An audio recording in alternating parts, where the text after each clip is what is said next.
Ok.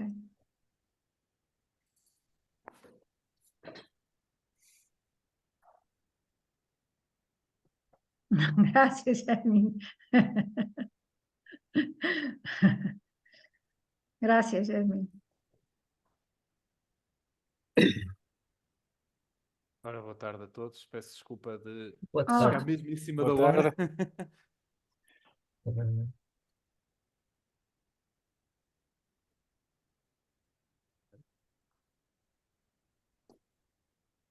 Penso que quantas? 74. Neste momento temos 74. Vamos. São 16 horas, correto? Então, Certo. ok. Estamos todos. Estamos todos, correto? Parece-me que sim. Então, eu vou começar por fazer as honras da casa, para depois vos dar a palavra. Boa tarde a todos. Em nome da PAFIC e em meu nome pessoal, quero agradecer ao moderador, Dr. Gustavo Tato Borges, especialista em saúde pública e presidente da Associação Nacional de Médicos de Saúde Pública, e aos outros palestrantes que ele apresentará, que prontamente acederam a colaborar neste webinar. Uma saudação especial para o nosso companheiro basco, Esquerritasco Josepa.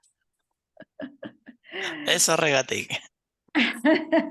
Es que tengo un compañero vasco en mi servicio de medicina Oh. y él me ha enseñado. Não posso deixar de dirigir uma palavra de agradecimento aos mais de 500 inscritos neste evento.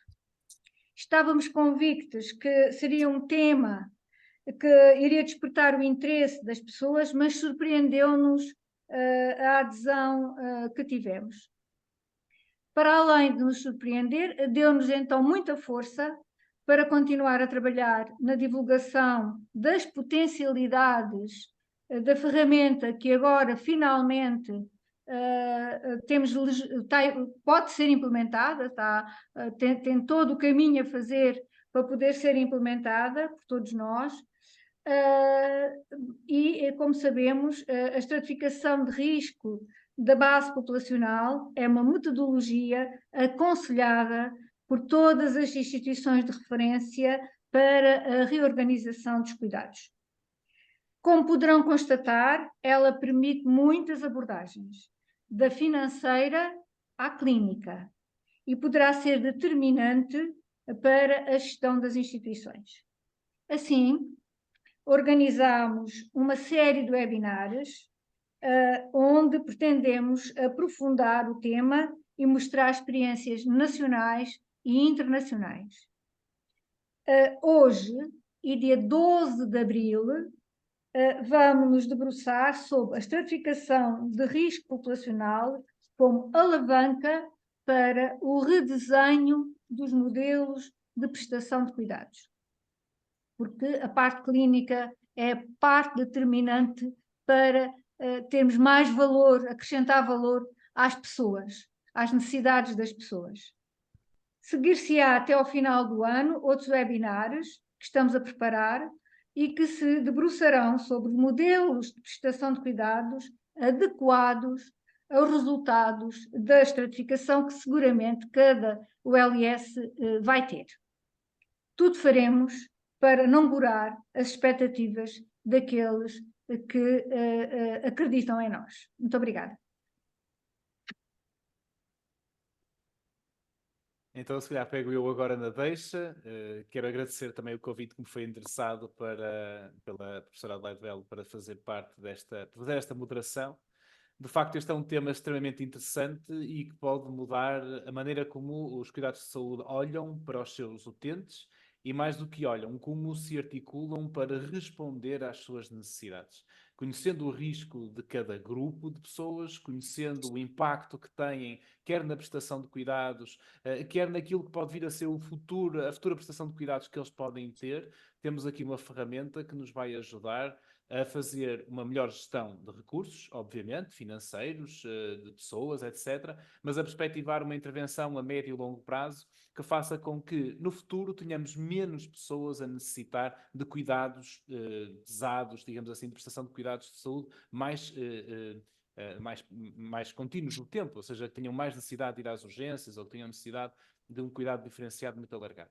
E isto é extremamente importante para a população, que queremos que seja cada vez mais saudável, cada vez dure mais anos e com mais qualidade de vida, e isto é extremamente interessante, potenciando a união e a integração de cuidados entre os cuidados de saúde primários e os cuidados hospitalares, que tanta falta fazia esta integração mais alargada.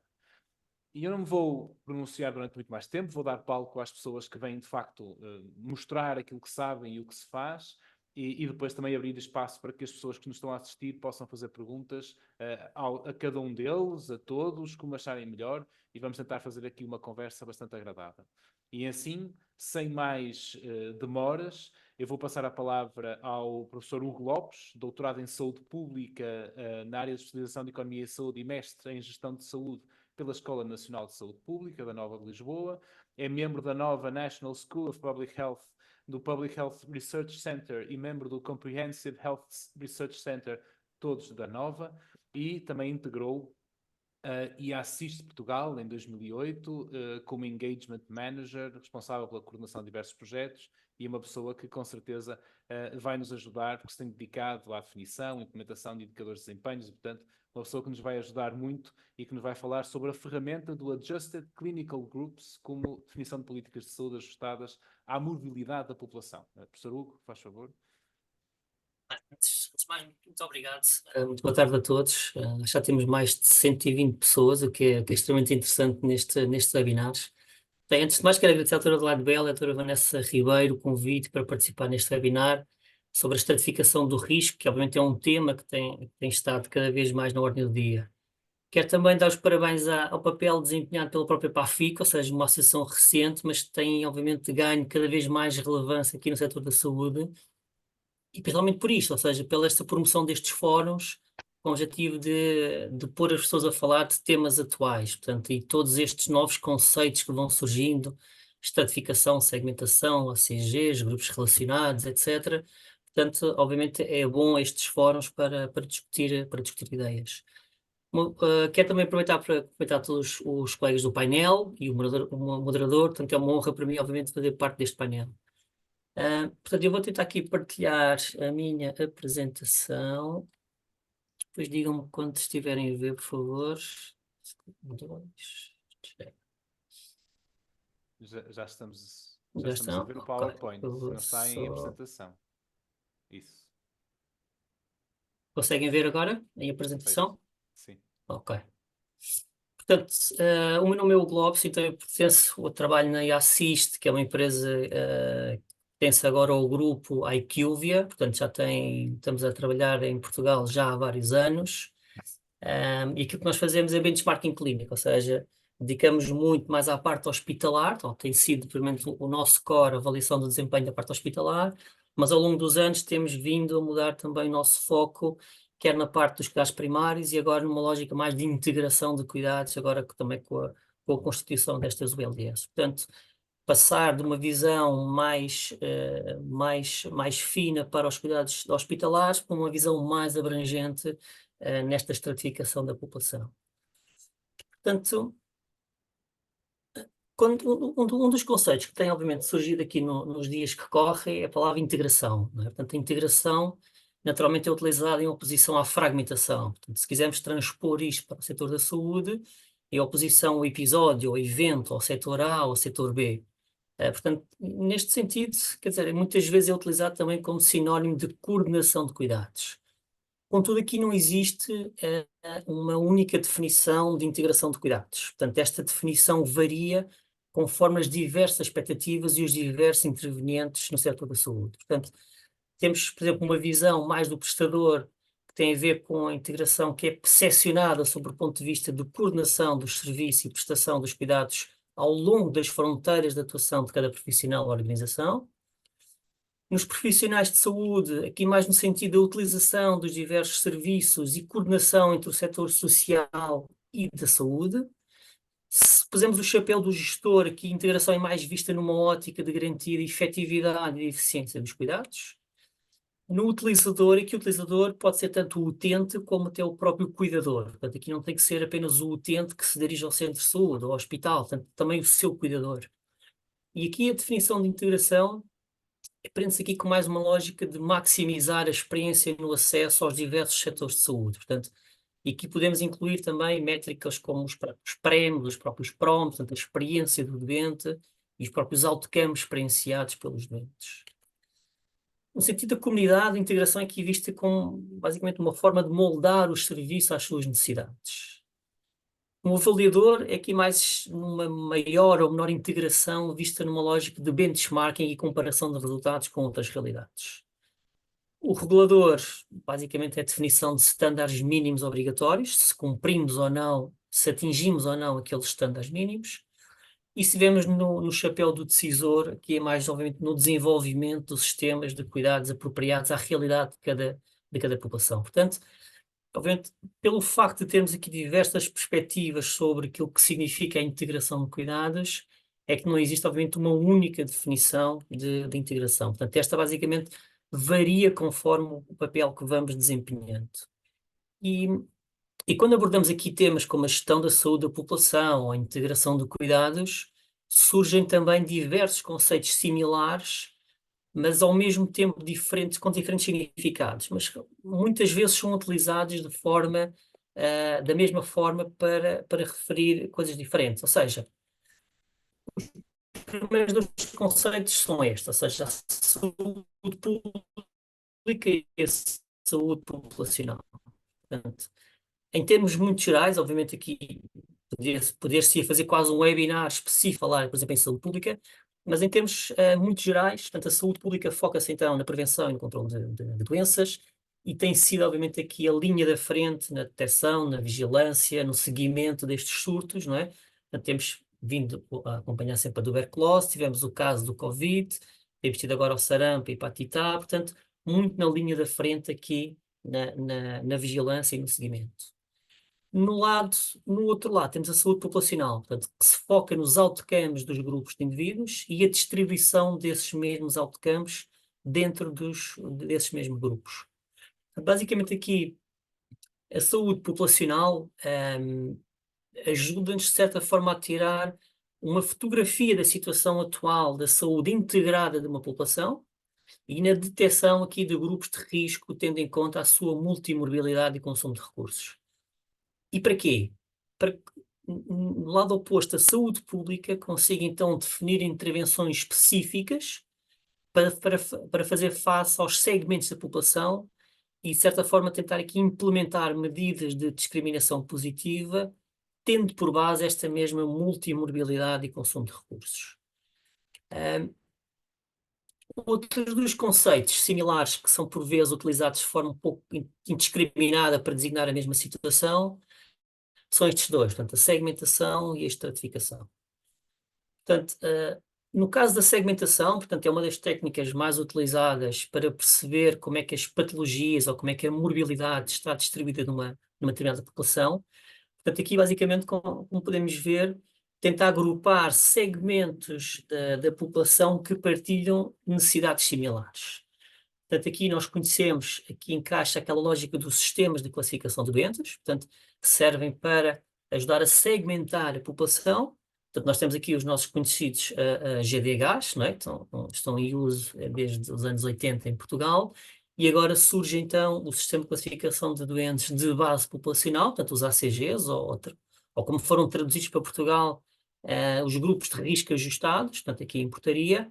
Portanto, estes sistemas de classificação de doentes têm como objetivo segmentar esta mesma população em que agrupam com patologias e morbilidades similares. Do outro lado, temos a segmentação. Portanto, a segmentação tem como principal objetivo identificar, basicamente, pessoas de alto risco de um determinado evento. Este evento pode ser as complicações, as readmissões, a mortalidade, a polifarmácia, etc. Portanto, tenta identificar aqui indivíduos que poderão beneficiar dos tais programas de case management e melhorar, obviamente, os seus outcomes. Portanto, E se nós juntarmos estes dois grandes conceitos, portanto, a grande conclusão é que, por um lado, a segmentação agrupa indivíduos de uma população com base nas suas características atuais, portanto, com base na sua multimorbilidade. Já a estratificação ranqueia essa mesma população com o grau de necessidades. Ou seja, aquilo que nós costumamos dizer é que, por exemplo, uma mulher grávida com multimorbilidade e um indivíduo com uma condição psicológica grave, eles são obviamente segmentados em grupos diferentes, sejam GDHs, ou os ACGs, ou os grupos de risco ajustado. Portanto, eles são diferentes, são agrupados em diferentes segmentos, contudo, podem ter um nível de cuidados e utilização de recursos similar. Portanto, é esta aqui a diferença entre, muito sucintamente, entre a segmentação e a estratificação. Bem, ainda assim, ou seja, como vimos anteriormente, embora a segmentação e a estratificação sejam conceitos diferentes, eles também são complementares. Ou seja, bem, como sabemos, os modelos de cuidados integrados podem assumir diversas formas. Portanto, além do grau de integração em termos do tipo e número de organizações ou de cuidados envolvidos, existem aqui basicamente 3 grandes níveis de integração de cuidados, portanto, os quais pressupõem aqui estratégias populacionais específicas, com obviamente características muito próprias, não é? O primeiro grande nível de integração de cuidados é a nível mais macro, portanto aqui a integração é vista como uma forma mais holística do sistema de saúde, mais transversal a toda a população. Portanto, basicamente aqui neste primeiro nível, a integração de cuidados tem como principal objetivo prestar e disponibilizar um conjunto alargado de serviços de saúde a toda a população. Portanto, aqui, basicamente, podíamos estar mais ao nível da estratégia mais central, portanto, do governo, do Ministério, mais regional, portanto, o Dr. João Sarmento irá falar mais nesse sentido. Portanto, será basicamente uma integração mais de topo, mais transversal. No segundo nível, temos aqui o nível meso, ou seja, a prestação de cuidados integrados específicos a uma subpopulação, e esta subpopulação pode ser definida com base na idade, no sexo, mas é principalmente definida, ou deve ser definida, com base nas condições crónicas. Portanto, na hipertensão, DPLC, insuficiência cardíaca, ou seja, o que é estudar aquele subset da população com estas patologias, certo? Portanto, neste caso, o tipo de prestação faz-se aqui mais ou menos através da colaboração e coordenação entre instituições e profissionais especialistas nesta área, seja da DPLC, diabetes, o que seja, com o objetivo aqui de uma continuidade do cuidado, seja na parte hospitalar, nas clínicas da comunidade, nos centros de saúde, etc. Portanto, aqui focamos mais aqui neste conceito, neste último conceito que aparece no PowerPoint, no disease management, na gestão da doença, da patologia. O nível mais fino, o terceiro nível de cuidados, portanto, o nível mais micro, foca-se obviamente nos indivíduos selecionados, ou seja, em subgrupos de indivíduos, ou seja, em que aqui o grande objetivo é focar no doente individual, ou seja, onde a prestação de cuidados precisa de ser coordenada e ligada entre instituições e profissionais, mas de diferentes áreas. Portanto, ao contrário daquele nível intermédio em que os profissionais e instituições têm que ser especializadas naquela condição clínica, aqui o nível mais micro tem que ser profissionais e instituições mais transversais. Ou seja, aqui o grande objetivo é identificar realmente aqui hiperfrequentadores e aqui a lógica mais fina do case management, da própria pessoa, da gestão de caso. E é exatamente neste último nível de integração de cuidados em que entram as ferramentas de estratificação. Estas ferramentas de estratificação podem ser utilizadas quer ao nível mais macro da população, quer ao nível mais intermédio da condição clínica. Ou seja, o que eu posso estudar, eu posso estratificar a minha população como um todo, tirar uma fotografia geral da minha região, mas se eu quiser focar as minhas atenções nos doentes com DPLC, eu ainda assim, os doentes não são todos iguais, portanto, têm diversas comorbilidades, têm diversas idades, portanto, eu posso ainda assim estratificar esta subpopulação. Certo? Portanto, e com base nisto, e é precisamente aqui que surgem os sistemas de classificação de doentes. Portanto, os Adjusted Clinical Group, ou os grupos de risco ajustado que estão a ser utilizados aqui em Portugal, É um sistema de base populacional, portanto, nasceu nos cuidados primários, portanto, nos anos 70 nos Estados Unidos, para agrupar, para segmentar e estratificar uma população pediátrica, mas rapidamente passou para a população adulta e uma análise mais alargada. E em termos muito sucintos, os ACGs, ou grupos de risco ajustados, têm estas características e não nos podemos esquecer de uma coisa, ou seja, a base de todos os sistemas de classificação são os diagnósticos. Portanto, se os hospitais não registarem as patologias, os procedimentos em CD9 ou em CD10, ou o sistema que estiver em vigor, e se os cuidados primários também não tiverem a preocupação em registar todas as comorbilidades da patologia crónica, neste caso em CPC2, este agrupador em vigor não vai conseguir, obviamente, captar bem a real morbilidade dos doentes. Portanto, é um pouco aqueles trabalhos, o trabalho que temos feito nos Açores e no Alto Minho é exatamente este, é começar a tirar uma primeira fotografia do ponto de situação. Qual é que é o meu ponto de situação? Qual é o ponto de partida? E será que esta multimorbilidade atual corresponde realmente à realidade dos doentes que estamos a atender ou não? Portanto, este tem que ser o ponto de partida.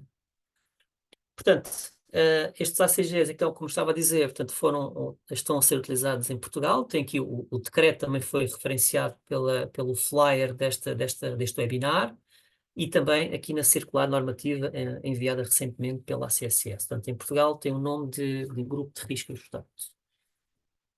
Em termos muito sucintos, as principais características, portanto, este é um slide clássico nosso, portanto, mas continua a ser verdadeiro, portanto, continuamos a mantê-lo.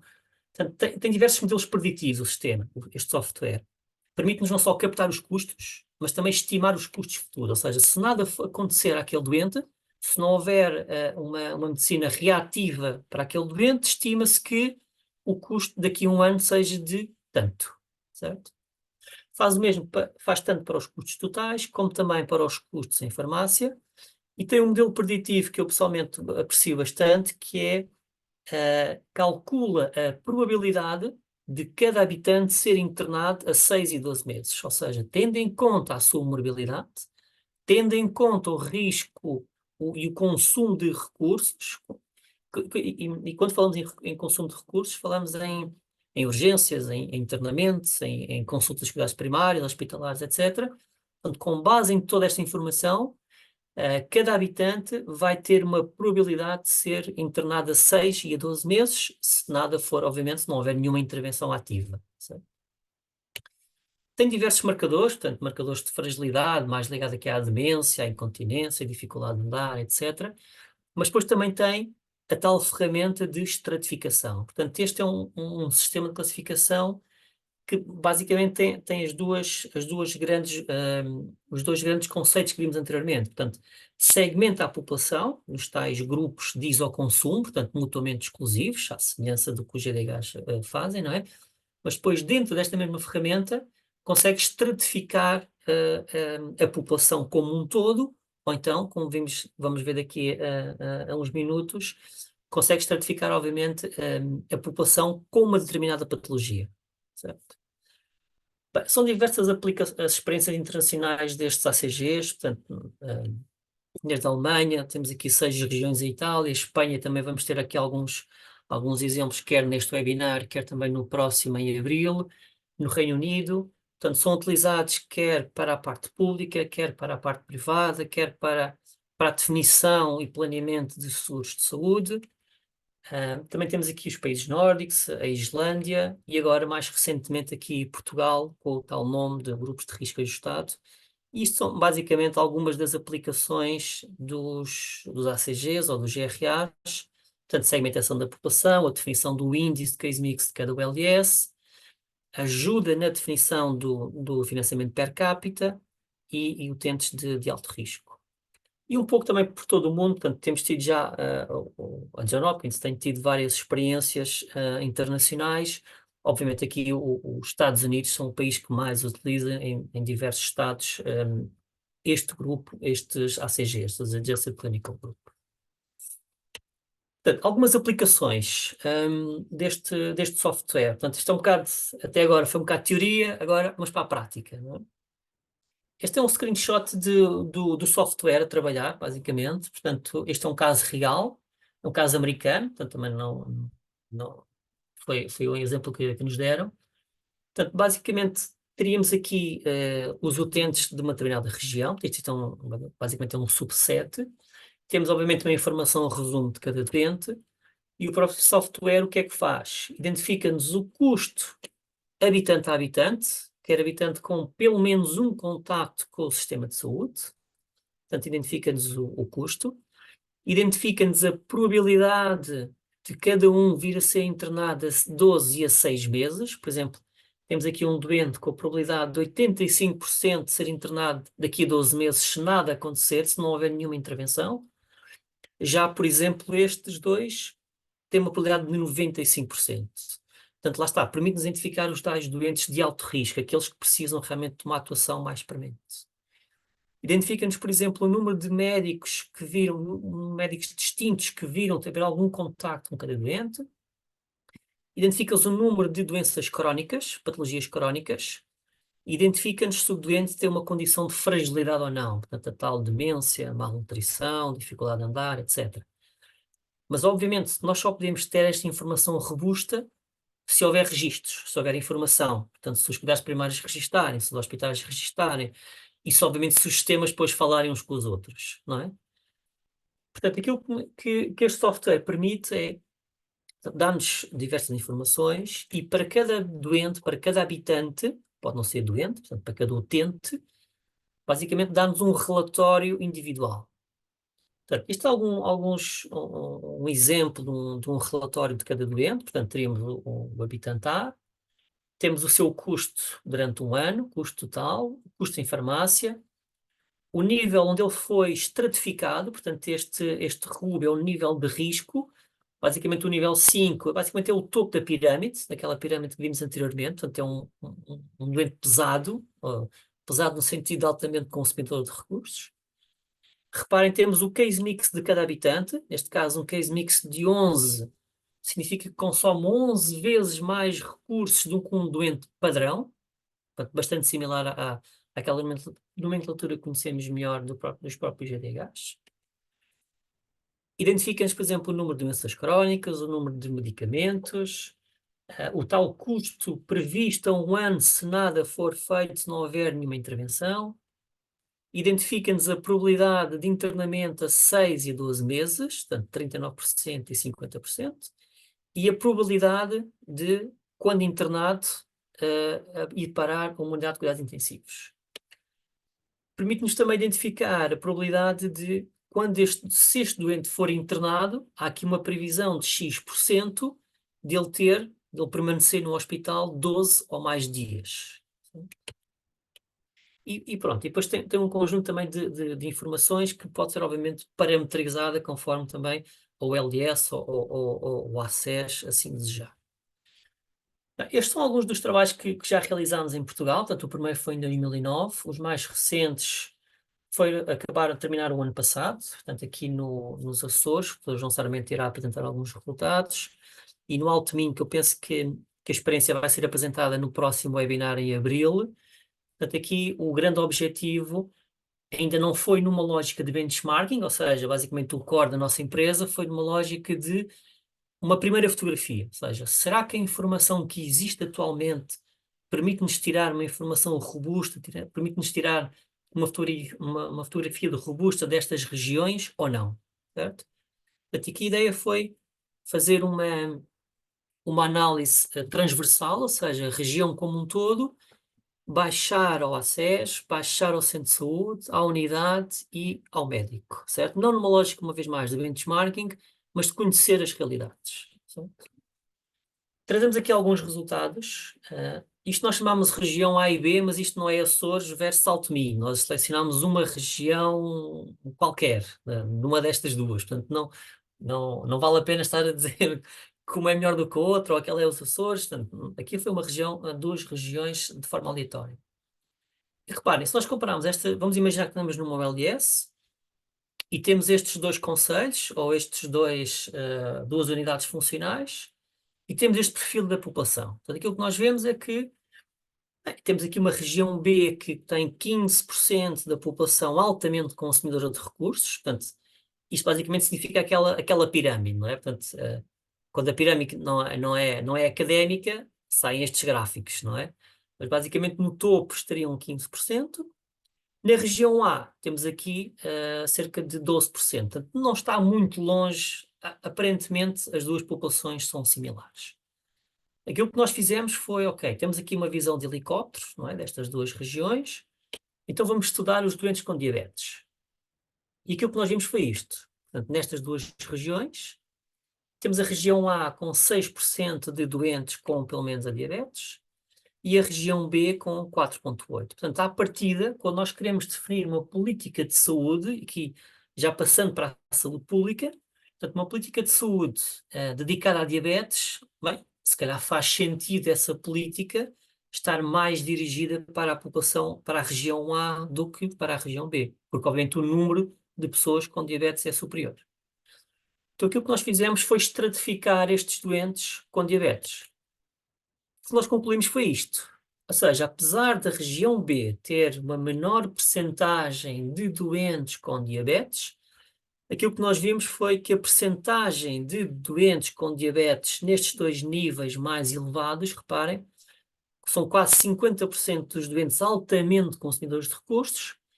Já na região B, apesar do número ou percentagem ser maior de doentes, eles aparentemente estavam mais controlados. Portanto, aquilo que nós concluímos foi, quando nós fomos calcular o índice de case mix, reparem que a complexidade da região B para este tipo de doentes é bastante superior à região A. Portanto, aquela primeira ideia de, ok, eu vou implementar aqui uma política de saúde pública ligada à diabetes mais para a região A, aqui isso cai por terra. Portanto, porque é a região B, aquela que tem, apesar de menos diabetes, tem doentes mais pesados, altamente consumidores de recursos, se calhar até pré-amputação, certo? Portanto, aqui realmente a intervenção tem que ser mais dirigida para a região B.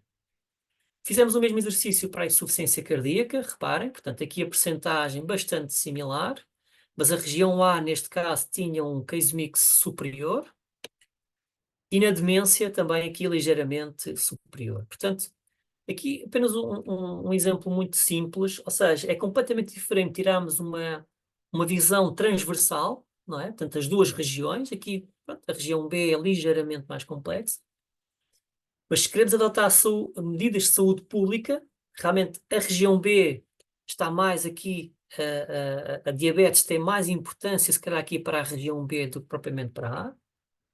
Já a insuficiência cardíaca é mais importante aqui na região A e a demência também aqui ligeiramente na região B, na própria região A. Ou seja, aqui permite-nos este software, os ACGs ou os grupos de risco ajustado, permite-nos então identificar realmente onde estão as populações de risco e onde devemos apostar, quer numa medicina mais reativa ou proativa, certo?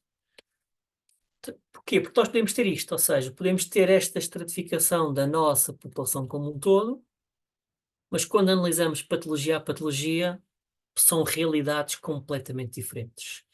E se introduzimos aqui uma variável regional, isto também pode tudo mudar. Portanto, isto para uma OLS que controla agora 300 mil habitantes ou 500 mil habitantes, como por exemplo a Amadora Sintra, vai ter regiões completamente diferentes umas das outras, em que a política de saúde vai ter também que ser completamente diferente. Outra das análises interessantes neste software foi a identificação de custos. Portanto, aqui fomos testar o princípio de Pareto, ou seja, os tais 20-80. Né? E aqui relacionamos os custos totais acumulados versus os utentes inscritos. E obtivemos esta curva. Portanto, isto não foi feito ao acaso, ou seja, não tentámos aqui martelar os resultados, portanto, foi realmente olhar para os resultados e ver o que é que eles nos davam. E aquilo que concluímos foi isto: 20% dos utentes inscritos consomem 70% de todos os custos. Ou seja, aqui, obviamente, estas ULS que foram criadas, quer dizer, vai ser impossível uma administração chegar a todos os habitantes, chegar a todos os utentes, quer dizer, vai ser impossível, não é? Mas se concentrarmos, por exemplo, no primeiro ano, ou a 2 anos, ou a 3 anos, eu vou concentrar nestes 20% de utentes mais pesados, mais consumidores de recursos, eu vou conseguir mais ou menos controlar aqui 70% de todos os custos associados. Certo? Portanto, lá está, é tal a importância de segmentar a população e depois estratificá-la pelo risco. E estes fizemos os custos totais, mas se quisermos olhar apenas para o custo da farmácia, obtivemos, por exemplo, estes resultados em que 20% dos utentes inscritos consomem 90% de todos os custos em farmácia. Certo? E olhando aqui para a parte da farmácia, é interessante que podemos introduzir aqui medidas corretivas que vão ter um grande impacto, quer nos custos da OLS, mas também nos custos e no próprio out of pocket dos doentes. Ou seja, reparem nesta análise. Nesta região, 5% da população tinha 15 ou mais medicamentos. Apenas 5%. Mas este apenas 5% significa um custo médio em farmácia de 740 euros. E isto é apenas para nós, SNS, ou para a região em causa. Portanto, se nós incluíssemos aqui quanto é que é o out of pocket destes doentes, quer dizer, se calhar valeria a pena adotar aqui medidas corretivas de retificação da polifarmácia, reconciliações terapêuticas, que vai ter realmente um grande impacto na própria vida dos doentes. E reparem, apenas 5% da população dizem respeito a 10 milhões de euros para a região como um todo, certo? Uma vez mais, falta-nos aqui a componente do out of pocket, ou seja, a importância da reconciliação terapêutica nesta população vai ter seguramente um impacto também naquilo que as pessoas gastam com medicamentos, certo? E Eu vou-lhe e trago, pedir e trago, mais tempo, que é certo, para termos outras pessoas. certo, peço desculpa. E trago só este último exemplo, ou seja, este foi um bocado similar à notícia que saiu há uma semana atrás, que em Portugal o custo médio dos doentes altamente consumidores de recursos rondava os 7.000 euros, portanto, neste exemplo são 8.000 euros. Aquilo que permite fazer é depois desdobrar estes custos. O que é que nós concluímos nesta região? Foi que destes 8.000 euros, 60% estava ligado à parte hospitalar, 23% à farmácia, 14% ligado aos cuidados primários e aqui uma pequena percentagem aos cuidados, à continuação de cuidados. Portanto, em termos gerais, e cumprindo mais ou menos o tempo, portanto, este sistema de classificação de doentes, os ACGs ou os GRAs, grupos de risco ajustado, permite-nos então segmentar a população, portanto, agrupar a população com base na sua multimorbilidade, mas também permite-nos também fazer a sua estratificação, certo? Portanto, em termos muito sintéticos, este é o último slide, portanto, é importante, obviamente, a informação sociodemográfica, informação clínica, farmácia, tudo isto entra num agrupador, são identificados ou são utilizados diversos marcadores de risco. Estes são alguns dos principais outputs, portanto, a estratificação da população, o case mix, a previsão do internamento, a previsão de custos. E, obviamente, os utilizadores são diversos, desde o gestor, os médicos, os enfermeiros e a equipa clínica. Portanto, em termos muito gerais, era esta a apresentação. Acho que me entusiasmei um bocadinho, peço desculpa, mas era mais ou menos isto. Foi ótimo, Obrigado. obrigado, Sarudo. De facto, Obrigado. permitiu expor aqui muito bem como é que isto pode funcionar e esta questão das ferramentas. E isto é extremamente importante. Claro que o tempo é curto e por isso é que eu tive que tomar a liberdade, desculpe lá, de interromper. Vou passar. Tem havido algumas perguntas aqui na parte dos comentários ou das questões. E eu estive também atento, tenho aqui já algumas ideias para depois fazer questões, mas se calhar vou permitir que os três palestrantes possam fazer as suas apresentações e então, depois no final, podemos rematar com algumas perguntas. E, portanto, sem mais, passarei ao Dr. João Sarmento, que é médico especialista em Medicina Geral e Familiar, mestre em Gestão de Saúde pela Escola Nacional de Saúde Pública, da Nova, e está a concluir o seu doutoramento em Saúde Pública na área das políticas, gestão e administração em saúde. E desde 2015 que colabora com o Região Autónoma dos Açores, onde eu também tive a oportunidade de trabalhar e é um local muito, muito interessante, junto no processo de contratualização, monitorização e acompanhamento das unidades de saúde do Serviço Regional de Saúde Pública, e por isso, e é o coordenador do Plano Regional de Saúde de 2023, por isso, Dr. João Sarmento, faz favor nos contar a sua experiência aqui nos Açores. Bem, boa tarde a todos. Estão-me a ouvir? Está tudo bem? Sim, tudo certo? Tudo em bom som? Ok.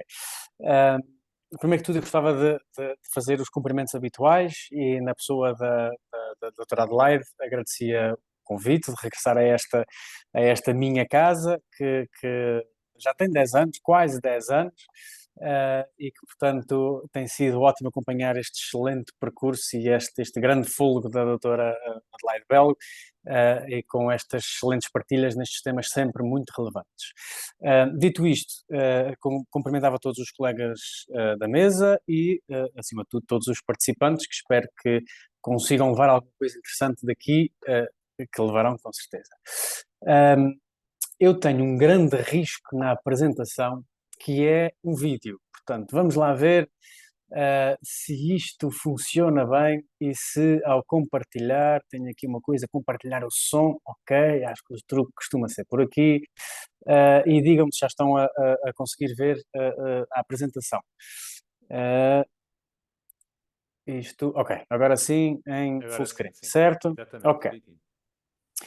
Então, pronto, a minha apresentação está feita e, portanto, obviamente, algumas das minhas características vão perpassar aqui toda a apresentação. Em primeiro lugar, eu sou um médico clínico de medicina geral e familiar, com uma visão integradora da saúde, e depois tenho aqui uma perninha na saúde pública, portanto, além da pessoa, depois, obviamente, tem que se começar a juntar grupos de pessoas com um sentido da melhoria da saúde das pessoas, e depois aqui também uma perninha na parte da gestão, portanto, esta ponte entre tratar de pessoas no concreto, de um grupo de pessoas, ao mesmo tempo usando recursos adequados para tal, é sempre aqui um desafio, às vezes um bocadinho esquizofrénico, mas eu espero que desta perspectiva das várias e, acima de tudo, da sua interseção, possamos levar daqui algumas lições.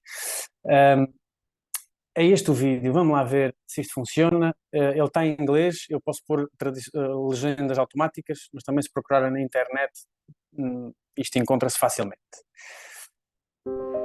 Certo, som? Sim. Around the world, people are living longer, but often with multiple diseases and conditions that require care over many years. And unfortunately, too many people are not informed or consulted in the care they receive. In some countries, only 1 in 3 people have the risks of their treatment explained to them. 1 in 5 people have at least one unnecessary test. And up to 40% of health spending is wasted due to inefficiency. Healthcare should not be like this. Remember, people live with their condition 24/7, not only when they seek care. That's why people-centered care is so important. People-centered care means ensuring that health services are tailored to people's needs and are provided in partnership with them rather than simply given to them. It means care where people, families, and communities are respected, informed, engaged, supported, and treated with dignity and compassion. People-centered care can have lasting benefits. It improves the trust, experience, and outcomes people have from care, the confidence and job satisfaction of health professionals, and the quality and efficiency of health systems. People-centered care can increase access to health services and reduce unnecessary use of services. Ultimately, it means people get the right care at the right time and in the right place. But too often, this type of care is not standard practice. Implementing people-centered care requires fundamental changes in our approach to healthcare. It means rethinking how health services are organized, managed, and delivered. It means shifting away from asking, "What is the matter with you?" to what matters to you. Around the World Health Organization is working with countries to design health systems that put people and their needs at the center of care. Because that's the healthcare that everyone deserves.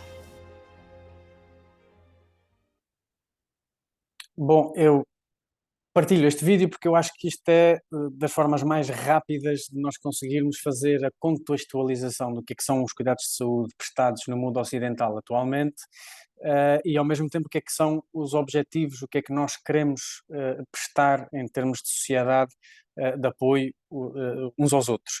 E, portanto, acaba por ser também a minha declaração de interesses. Portanto, isto é aquele sistema de saúde em que eu acredito e a forma de prestar cuidados em que eu acredito e pela qual espero poder lutar e continuar a lutar. E, portanto, a questão é como é que fazemos isto? Como é que nós prestamos o cuidado certo à pessoa certa, na hora certa, no sítio adequado, de preferência pela forma mais economicamente eficaz, porque nós temos um drama que é o custo-oportunidade. Se eu gasto dinheiro aqui, não consigo gastá-lo ali e, portanto, isto torna sempre tudo muito difícil. E realmente nós sabemos que a nossa população não é igual. Este slide é roubado ao Hugo. Obrigado, Hugo. Mais uma declaração de interesses. E realmente nós temos população saudável, nós temos população altamente complexa e todos os cinzentos entre estes dois extremos. E cada um destes extremos tem necessidades diferentes e, portanto, por conseguinte, devia ter acesso a cuidados diferentes. E muitas vezes o que nós sabemos é que não é bem assim. A população na base ou no topo tem acesso eventualmente a mais, mas muitas vezes mais do mesmo.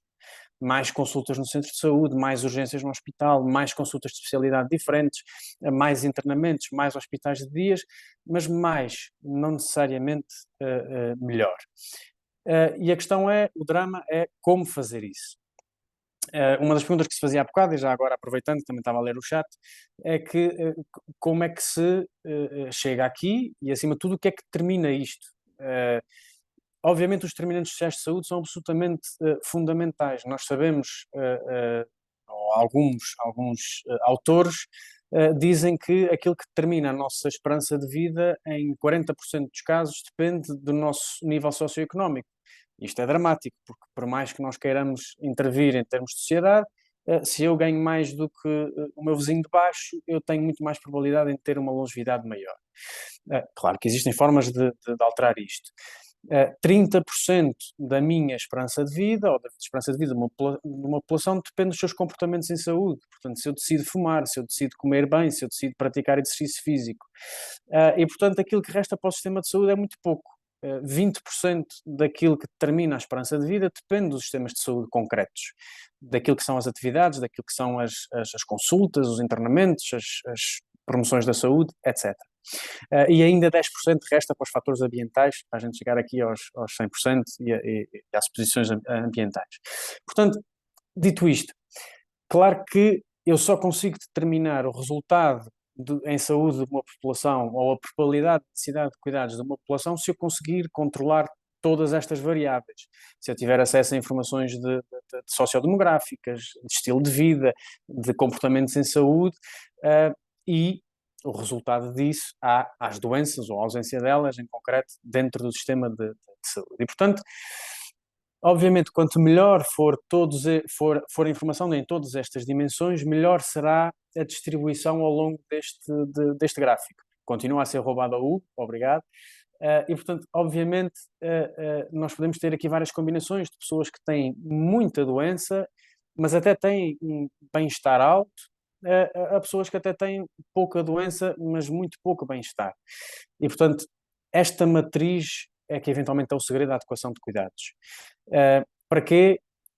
Para nós eventualmente sairmos um bocadinho do paradigma, isto obviamente é uma opinião pessoal, baseada na constatação de vários factos, sairmos desta tendência de dar igual a todos, porque a igualdade é o melhor, para começarmos realmente a conseguir dar em equidade, para que cada um consiga atingir resultados iguais e, portanto, para uns temos que dar mais efetivamente e a outros, eventualmente, não precisamos não temos a necessidade de dar tanto. E é aqui, neste contexto, que eu acho que esta ferramenta pode ser muito útil. A declaração de conflito de interesses, eu não tenho nenhum conflito de interesse, não tenho nenhum benefício na eventual venda desta ferramenta, tenho apenas a necessidade e a facilidade de a utilizar e, portanto, é por isso é que uso este exemplo.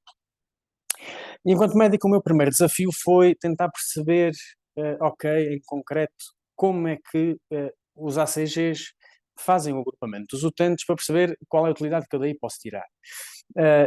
E achei interessantíssimo perceber como é que isto transforma este exemplo de uma pessoa com todas estas doenças, hipertenso, que, coitado, até teve um azar neste ano, em concreto, teve um choque cardiogénico, foi internado num hospital, tem asma, DPOC, teve uma exacerbação da sua DPOC, portanto, se calhar, não obstante a estas situações, tem uma perturbação da ansiedade, tem uma depressão, portanto, obviamente, isto é uma pessoa relativamente frequente, que nós todos temos estas percepções na prática clínica. E como é que isso se transforma num valor, num número, entre aspas, num grupo? Portanto, os ACGs, em primeira instância, o que fazem é transformar cada um destes percursos de contacto com o sistema de saúde num caminho concreto. Portanto, se eu tenho hipertensão, isso significa uma série de características e é um caminho que me vai exigir determinados cuidados. Se, além disso, eu também tenho DPOC, isto é um outro caminho que exige um outro tipo de cuidados e vai ter um outro tipo de risco de consumos. E, portanto, cada pessoa é, no fundo, a soma destes caminhos de doença ou de ausência de saúde, conforme a gente queira, somados.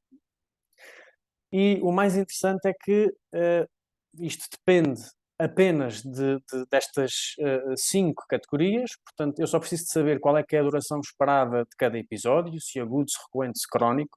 Eu só preciso de saber a severidade de cada episódio de cuidados, se é alto ou baixo, e eu só preciso de saber qual é que é a certeza daquele diagnóstico que está expresso, porque se houver maior incerteza, vai haver maior necessidade de consumo de cuidados, nomeadamente em diagnóstico.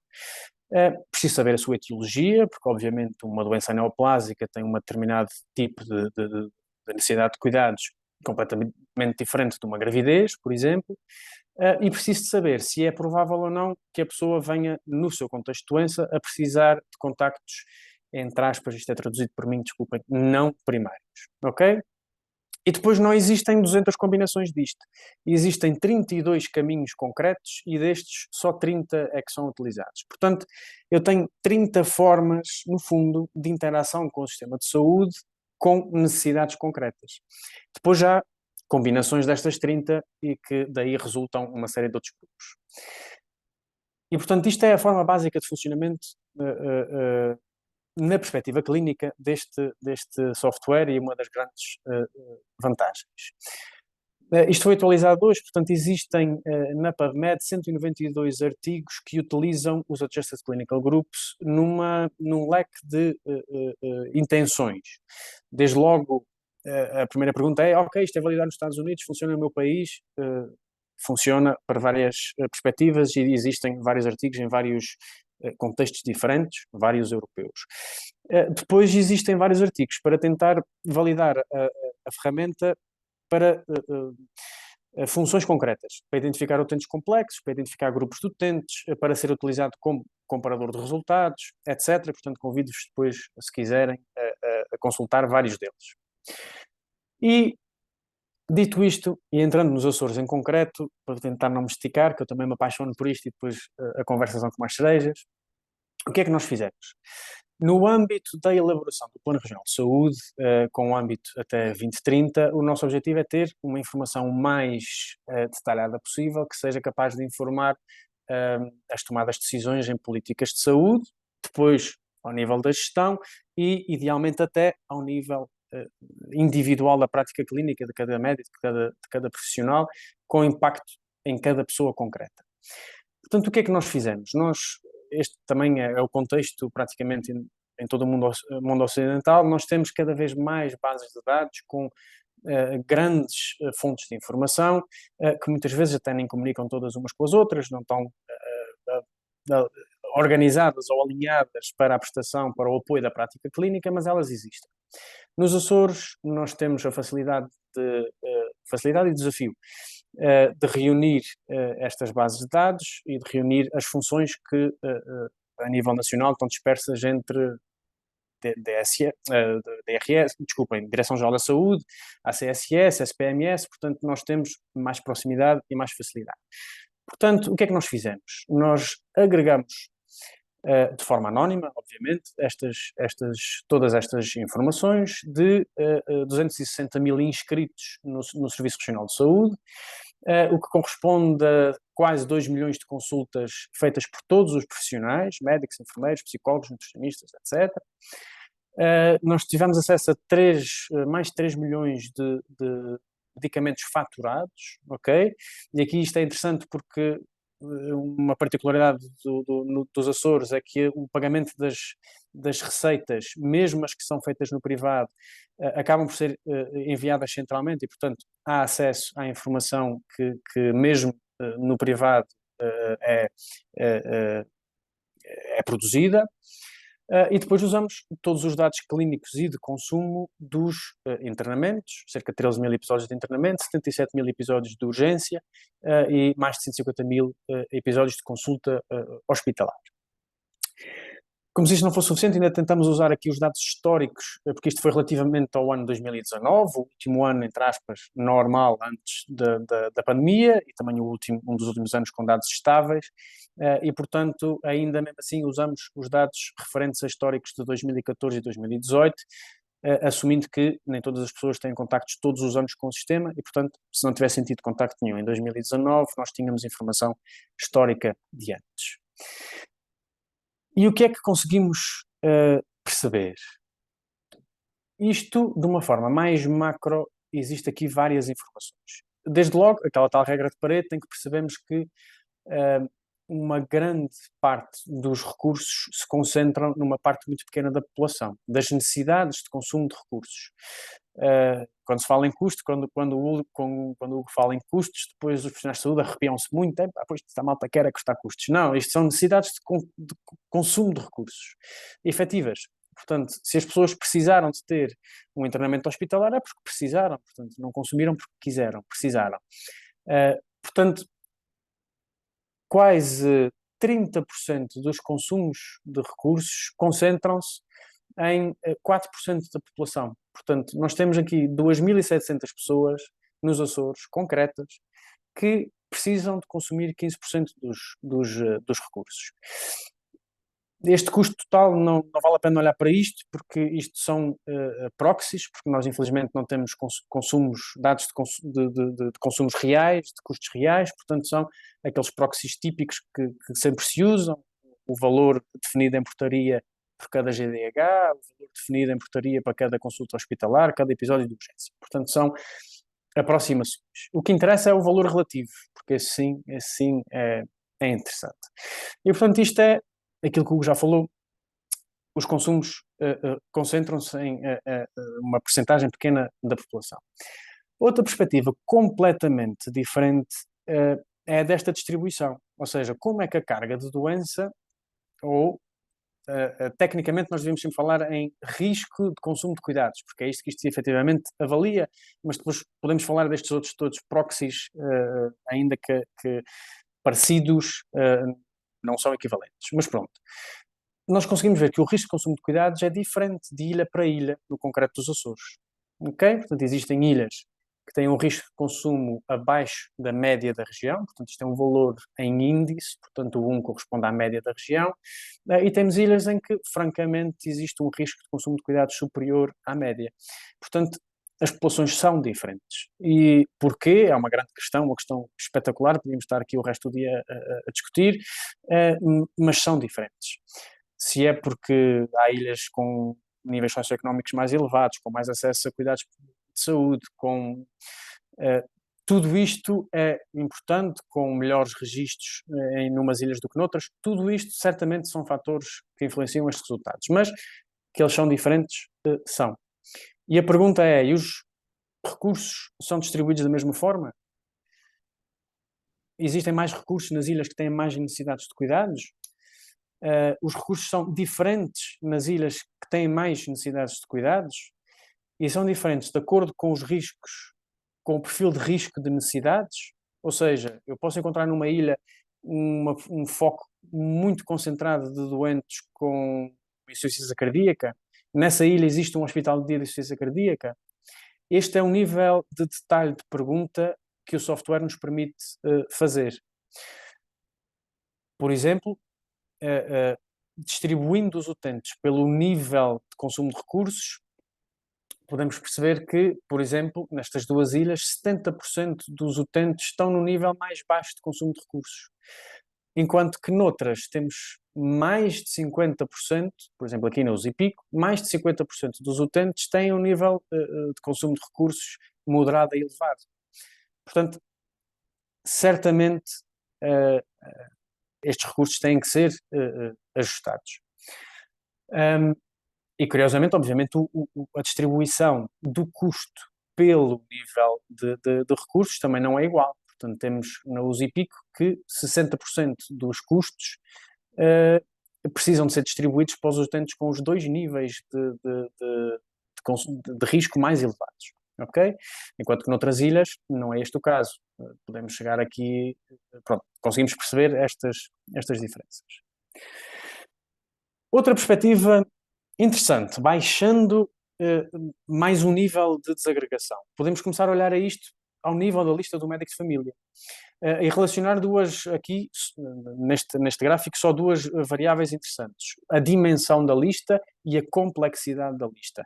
E conseguimos perceber que, por exemplo, para o mesmo número de utentes, olhando aqui um bocadinho abaixo dos 1.500, portanto, para cerca de 1.400 utentes na lista de cada médico de família, nós temos depois níveis de complexidade que são diferentes, uns mais baixos do que outros, e isto significa que, obviamente, apesar de ter o mesmo número de utentes, cada médico vai ter uma carga de trabalho diferente, ou uma carga de necessidades da população que deve exigir uma carga de trabalho diferente e que, se não tiver adequadamente distribuída, com certeza cada médico não vai conseguir chegar a toda a gente. Esta é outra perspectiva de análise. Depois as perguntas aqui também podiam ser para o resto de uma tarde. Faz sentido que a distribuição então seja toda igual, pelo número de pessoas, pelo número de risco? Faz sentido distribuir pessoas mais complexas, mas menos em determinada lista? E, portanto, um médico dedicar-se um bocadinho mais a utentes famílias mais complexas? Ou até alargar o número da lista, ter muito mais pessoas, mas mais saudáveis. E o que é que isto traz? Ok, então se eu tiver uma lista de pessoas maior, com pessoas mais saudáveis, isto vai significar que provavelmente o recurso maior é em termos de contexto de doença aguda, e portanto eu preciso ter tempo para fazer essas doenças agudas. E essa distribuição da doença aguda é igual o ano todo? Ou seja, a agenda do médico de família devia ser igual o ano todo? Perguntas, são só desafios. Outra perspectiva muito interessante do software é que isto depois não são só grupos de risco ou situações abstratas. Nós podemos ir ao concreto de perceber qual é que é a tal soma de necessidades de contacto com o sistema de saúde que cada pessoa tem e quais são qual é o grupo maior de necessidades de cuidados. Por exemplo, o número o ACG, ou o grupo com o maior número de utentes, é este aqui, em que não há nenhum diagnóstico ou nenhuma situação que seja extremamente definidora de necessidades de cuidados, portanto são as pessoas saudáveis ou que têm poucos contactos com o sistema. Isto obviamente é muito dependente da informação que existe, portanto, e nos Açores nós temos muitas pessoas que são inscritas, mas não são utilizadoras por razões diversas, polícias, professores que se inscreveram durante um ano, 2 e depois saíram, e portanto naturalmente isto explica estes dados. Mas depois temos aqui grupos que têm muito poucas pessoas, por exemplo, qual é que eu gosto mais? Este aqui, o que tem 30 vezes mais complexidade do que a média da região, e que significa que tem 657 pessoas mas que consomem quase 6% ou 5% dos recursos. E sabemos o que é que essas pessoas têm. Essas pessoas têm mais do que 10 combinações de necessidades de cuidados, destes tais percursos de necessidades de cuidados, sendo que 4 deles são percursos altamente complexos, que exigem muitos recursos, e nós sabemos quais é que são. Portanto, quais é que são estes percursos? Que doenças é que essas pessoas têm? E, portanto, podemos perguntar, uma vez mais, o que é que estamos a oferecer diferente a estas pessoas, em concreto, a estas 657. Se quisermos deixar de olhar para a pessoa, mas olhar um bocadinho mais para a perspectiva da doença, também podemos olhar para isto do ponto de vista da gestão da doença e não da gestão de caso, como estávamos eventualmente a falar antes. E, portanto, perceber quais são as doenças, as patologias, as condições que exigem uma definição de políticas, uma definição de estratégias para combate. E como falava o Hugo, às vezes nem é tanto entre aspas, combater o uso dos fármacos naquele nível mais alto de recursos, a questão é tentar evitar que as pessoas cheguem à necessidade de estar naquele patamar de consumo de recursos mais elevados. E, portanto, sabendo que, por exemplo, a hipertensão é uma das doenças com mais explicação de necessidade de cuidados, obviamente é preciso definir políticas de prevenção, desde da saúde pública até à ação concreta de promoção da saúde nos cuidados de saúde primários, por exemplo. E, portanto, sabendo que esta ferramenta nos consegue dar estas perspectivas todas diferentes, umas mais úteis na prática clínica concreta, umas mais úteis na gestão de listas, na gestão de unidades de saúde, na gestão do sistema de saúde e ainda mais abrangente na questão da gestão da saúde pública, da saúde das populações. Portanto, a questão é esta: que utilidade é que queremos dar a esta ferramenta? Pronto, nos Açores, o caminho que temos feito, obviamente com todo o potencial que ainda existe, o caminho que temos feito é essencialmente dar voz aos profissionais do terreno e pronto, estes resultados foram divulgados internamente em reuniões concretas com cada uma das unidades de saúde de ilha, para tentar perceber em que atividades concretas atuais, presentes do momento de cada unidade de saúde de ilha, esta ferramenta podia ser utilizada para informar a decisão, para apoiar a decisão,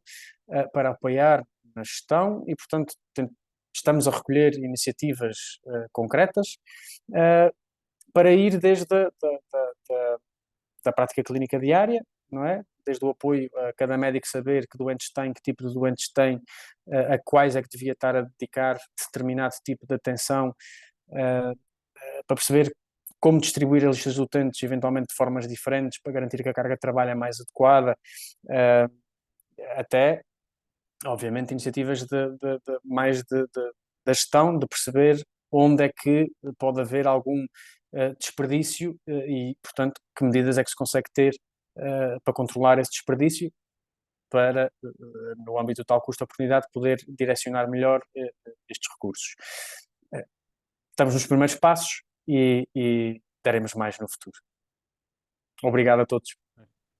Muito bem, João, muito obrigado pela tua partilha. Já me tiraste aqui algumas perguntas que eu ia fazer, portanto também ajuda nisto.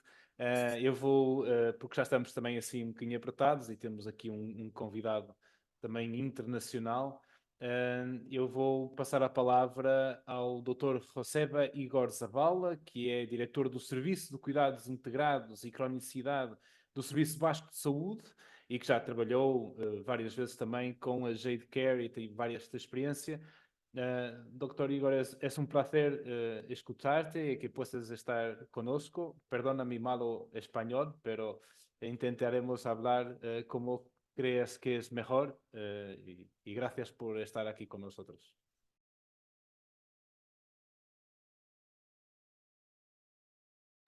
Doctor, estás sin micrófono.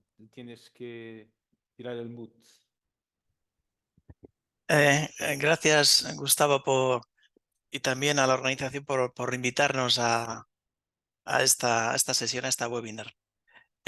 Sin más, boa tarde y moito obrigado por la invitación. Por hacerlo en resumen, hay algunas anotaciones, escuchando tanto a Hugo como a Joao,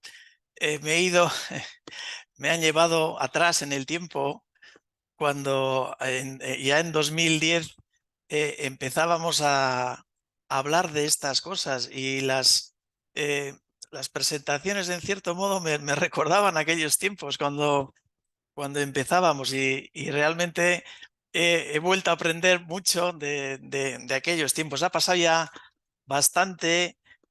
Hemos pasado por eso que probablemente estéis pasando vosotras y vosotros y, y en la presentación trataré más que nada de algunas reflexiones y sobre todo es algo más testimonial de cómo nos ha ido y qué aprendizajes hemos tenido durante estos 14 ya largos años en el tema de lo que llamamos cronicidad e integración. Pero por poner algunas cuestiones que igual ya las conocéis, pero si no, las señalo brevemente. Aquí en el País Vasco somos, por ponerlo en cifras, más o menos una población pequeña de 2 millones de habitantes. En el sistema de salud, como provisor de salud, trabajamos unos 34.000 profesionales, 1.700 son médicos de atención primaria y 1.500 son enfermeras de atención primaria. Cada equipo de atención primaria tiene alrededor de unos 1.300 pacientes. Esas son las cifras más o menos grosso modo.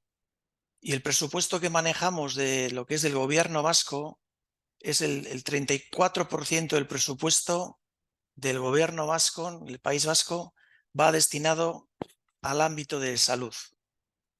Otra diferenciación, el ámbito de salud, hay una parte que es, en nuestro caso, pues puede que sea parecido al vuestro, es el Departamento de Salud, que es el gobierno vasco y que es la entidad que se encarga de poner los estándares y de poner la financiación y la evaluación del sistema. Y luego está el Servicio Vasco de Salud, en nuestro caso Osakidetza, que es la que se encarga de proveer de salud a estos 2.200.000 personas en el País Vasco. Lo que os iremos enseñando a continuación en la presentación será ese pequeño viaje en el espacio y el tiempo y en qué fase nos encontramos ahora después de poner esos triángulos que he visto ahí más o menos en práctica. A veces el triángulo se convierte más en círculo que en triángulo. Muchas veces es complicado de verle. Pero hay un tema con el que sí arrancamos en su momento. Esto fue año 2010. En aquel momento se empezó aquí en el País Vasco, en Euskadi, con el tema de la cronicidad. Porque como ya habéis resaltado, la población crónica de alguna manera es la que más acude al sistema y la que más consumo de recursos tiene. Total, que en aquel año tratamos de trabajar mucho el ámbito de la cronicidad. Y mucho es mucho, en el sentido que todo estaba enfocado al abordaje de la cronicidad. Había también hospitales de agudos, había enfermedad aguda, pero en aquel momento el relato, la narrativa que hacía falta era que fuera enfocado al ámbito de la cronicidad. 2009-2010. En el 2013 hay un cambio en el discurso. Después de la evolución que tuvo el ámbito de la cronicidad, se vio que la mejor respuesta para el fenómeno de la cronicidad, por decirlo de alguna manera, el cómo era a través de la atención integrada. Y en ese sentido, nosotros trabajamos el concepto de atención integrada. ¿Cómo se puede abordar la cronicidad? Mediante la atención integrada. Y volvimos a hacer un relato de qué es la atención integrada. Y efectivamente hay un sinfín de definiciones de lo que es, pero hay que elegir una y nosotros elegimos esta que está en pantalla. que es la de Konstantinopoulos, el canadiense. Y a partir de ahí tratamos de concretar la atención integrada en dos ámbitos. Uno era la atención, la integración estructural, que es lo que ya tenéis, me parece, también en Portugal, que son, nosotros llamamos las OSIs, le llamamos, o sería o ICO, Integrated Care Organizations, dicho en inglés. Y de ahí, de este trabajo de transformación, de convertir estas organizaciones, surgieron 13 organizaciones en el País Vasco, en el que de alguna manera se aglutinaba la atención primaria y la atención especializada en un solo órgano de gobernanza. Pero eso probablemente ya éramos conscientes de que la parte estructural no iba a dar respuesta a toda la complejidad que venía a traer los modelos a futuro, por las cifras que habéis visto de cómo evoluciona las patologías y la sociedad a futuro. Entonces, la siguiente fase fue trabajar lo que llamamos el tema de la integración más a nivel asistencial, estructural y asistencial. Ese fue el relato que trabajamos en aquel entonces. De ahí surgió la oficina en la que yo estoy. La oficina es Servicio de Integración Asistencial y Cronicidad, porque queríamos enmarcar mucho más en la integración asistencial que en lo que es la estructural, o crear OSIs. Y los elementos sobre los que pivotaba este cambio eran estos que aquí aparece. Una eran estos cambios en la regulación, crear nuevas estructuras. El segundo, que es importante, no estaba, este ha venido después, pero el segundo sería en aquel entonces el triángulo que le llamamos nosotros, la estratificación, de cómo seleccionar de alguna manera pacientes homogéneos que van a tener unos costes a futuro añadidos y sobre los que de alguna manera el sistema puede actuar de forma homogénea. En cómo puede actuar de forma homogénea, nosotros lo tradujimos en el siguiente elemento, que son los care pathways o las llamamos en castellano las rutas asistenciales, que son acuerdos entre los niveles asistenciales del ámbito hospitalario, del ámbito de primaria y del ámbito sociosanitario, de qué es lo que nos comprometemos a hacer a estos pacientes seleccionados por la estratificación. Luego había herramientas como estas que veis ahí, que es la historia clínica unificada. Yo siempre digo, si preguntáis, porque este es nuestro discurso, esto que veis ahí es el discurso de gestión, pero cuando le preguntáis a los clínicos, o al menos le preguntamos nosotros a los clínicos, para vosotros, ¿qué es la atención integrada? La gran mayoría de ellos, cuando dicen una palabra, dicen Electronic Health Record, la historia electrónica. En nuestro caso es una historia electrónica común.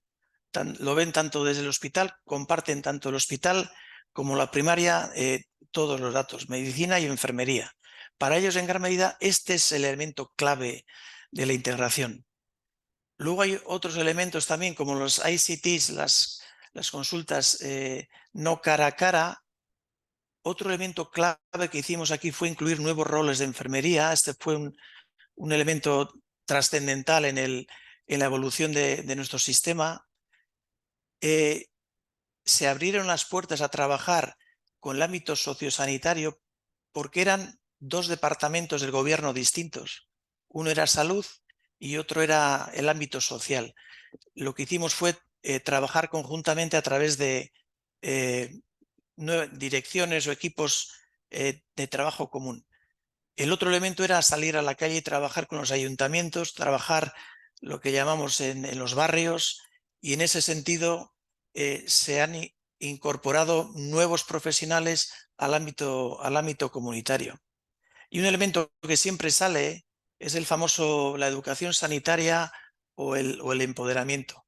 En nuestro caso dedicamos desde ya mucho tiempo trabajando sobre el tema de lo que es el empoderamiento, creando las escuelas de salud, trabajando experiencias como el paciente experto, paciente activo.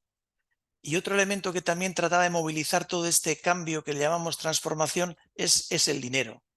O sea, de alguna manera, creo que ya os dieron alguna charla por lo que me han comentado, hay parte del dinero que está alojado para que estos cambios se realicen. El Departamento de Salud, de alguna manera, financia con un 5% el logro de los objetivos que de alguna manera tiene que recoger el Sistema Vasco de Salud. Y un tema que a veces queda ahí, el último, pero no es, probablemente sea igual de los más importantes, es que el liderazgo de arriba abajo no basta. A los profesionales hay que darles un espacio de decisión.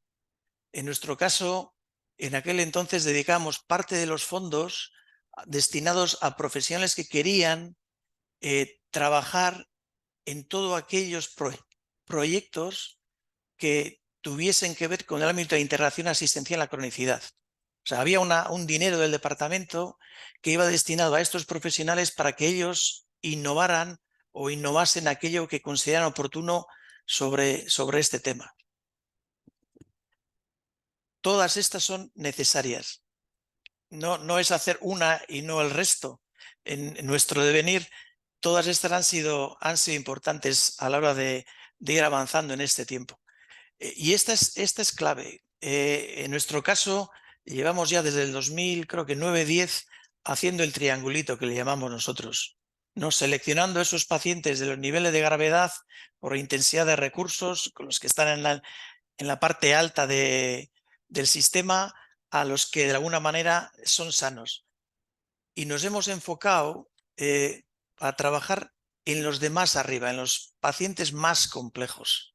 Sobre todo porque entendemos que en estos pacientes más complejos es donde de alguna manera se muestra toda la complejidad con todos los agentes, con todas las herramientas y donde más inversión económica hace el sistema de salud. Por tanto, nuestra hipótesis es, si conseguimos dar con la tecla adecuada en el manejo de estos pacientes de alta complejidad, es muy probable que a partir de ahí podamos llegar a cambiar en cierta manera la cultura en el modelo organizativo.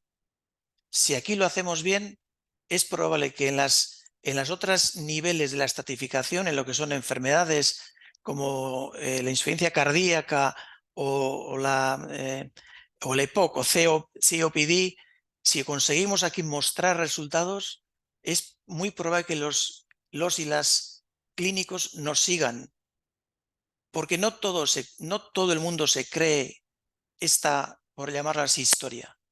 No todo el mundo se cree. Llevamos 10 años y trabajamos constantemente con equipos directivos, con equipos de clínicos, y muchas veces hay que recordar lo que hoy de alguna manera me recordabais a mí. Es por qué de la estratificación, cómo te ayuda la estratificación, cómo te ayuda a tener ciertos pacientes. Ahí hablabais de equidad, de igualdad, de si la estratificación en cierto modo puede también no ser algo igualitario o algo de equidad. Hay muchas reflexiones que hacer. El caso es que nosotros lo hemos ya hace tiempo y a día de hoy tenemos 27.000 pacientes estratificados como pacientes complejos. De los 75.000 que debieran estar en ese rango de pacientes con altas necesidades de salud. Nosotros no cogemos a los 75.000 pacientes que están en ese 5%. Lo que hacemos con la estratificación es decir, ¿cuántos de esos pacientes van a beneficiarse de no empeorarse el año que viene, de ser proactivos ahora, de hacer cosas que no tendría por qué hacer porque están bien? Y entonces la pregunta que te hacen los clínicos, ¿para qué le voy a hacer si está bien? Y entonces tú le dices, para que mañana no esté peor. Y eso no se entiende del todo. Pero tengo que hacerle cosas si está bien, si lo tengo controlado. Entonces, convencerles de esta historia de que si hago cosas, porque hay que tener en cuenta que esos 1.300 pacientes que están en los cupos dan ya mucho trabajo. Y esto supone hacer cosas que no hacían antes. Hay que convencerles de que efectivamente si hoy invierto, mañana lograré algunos beneficios, pero eso hay que convencerles. Y hay que convencerles con experiencias, con buenas experiencias y datos y evidencias. Y esto suele ser bastante más complicado. El caso es que de esos 75.000 pacientes, nosotros solo elegimos un porcentaje de ellos, que es lo que llamamos el IP, el índice predictivo. Eso que los ACGs nos dicen que estos pacientes son los que más probablemente estén peor el año que viene. Y de estos seleccionamos esos 25.000. Y a esos 25.000 pacientes se cargan automáticamente en todas las agendas de los profesionales de Osakidetza. Serían más o menos, estas son las cifras que manejamos ahora, derivadas de la estratificación y sobre los cuales los profesionales han de hacer ciertas cosas que se han pactado hacerlas a nivel corporativo, que hasta ahora cada uno hacía en función de las guías de práctica clínica, el NICE, A partir de ahora, quien decide qué hacer a estos pacientes es el sistema de salud. Pero esa decisión no es de la jerarquía del sistema de salud. Esto que llamamos en el concepto ruta asistencial lo han elaborado los y las clínicos del sistema. Han sido ellos y ellas los que han dicho qué hacer, cuándo hacer, dónde hacer, cómo hacer. Y estas son las cifras. En heart failure tenemos 16.000 pacientes seleccionados para trabajar de esa manera. En el COPD 44.000, en la diabetes 67.000 y en el paciente pluripatológico complejo o multimórbido tenemos esos 25.000 pacientes seleccionados y todos los profesionales tienen seleccionados a estos pacientes en sus pantallas de ordenador con un triangulito y un color que les indica que son ese tipo de pacientes. Lo que después hacemos es aplicarles la ruta asistencial. Esta ruta asistencial corporativa está diseñada por las y los profesionales. Lo que hicimos en su momento fue mostrar que esta ruta asistencial efectivamente tenía buenos resultados. La evidencia es fundamental a la hora de engage o incorporar a los profesionales en esta historia. En este estudio se mostró efectivamente que se reducían hospitalizaciones, se reducían urgencias, aumentaba la calidad, la percepción de calidad de los pacientes, adherencias, pero es verdad que aumentaba también el trabajo en la atención primaria. Aumentaba el trabajo en la atención primaria y mucho. Lo que más o menos en 2 pinceladas, esta ruta se estableció así. ¿Cómo es un paciente estable en su casa? ¿Cómo es un paciente inestable en su casa? ¿Qué ocurre en el hospital y qué ocurre al alta?